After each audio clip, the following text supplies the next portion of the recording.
বন্ধুরা, সবাই কেমন আছো? আশা করি ভালো আছো, তোমাদের আশীর্বাদে আমিও ভালো। যা চান করে খিদে পেয়েছে। যাচ্ছি, দাঁড়াও, এখন আর যাবে না। যাচ্ছি। এখন ফোন পেয়েছে না। আজকে কি রান্না করেছি জানো? এ দেখো, ওরকম বলো না, ঠিক আছে? রাগ উঠে যাচ্ছে আমার। এখন ফোন পেয়েছে, ফোনে এখন আজকে রান্না করেছি ভেন্ডি দিয়ে আলু দিয়ে ভাজা,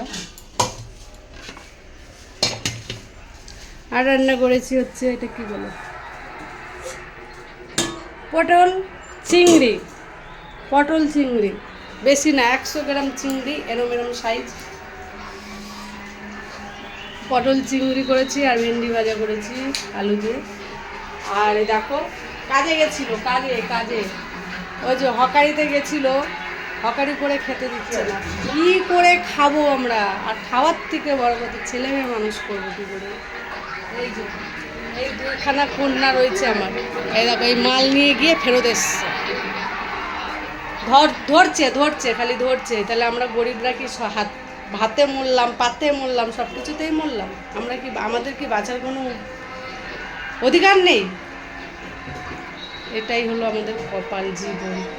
বসে থাকি না, সংসারে অভাব বলে ঠিক কিছু না কিছু করে খাই, আমরা করি, তারপরেও আমাদের কপালে সুখ নেই। এইটাই তো, যাই, টাটা।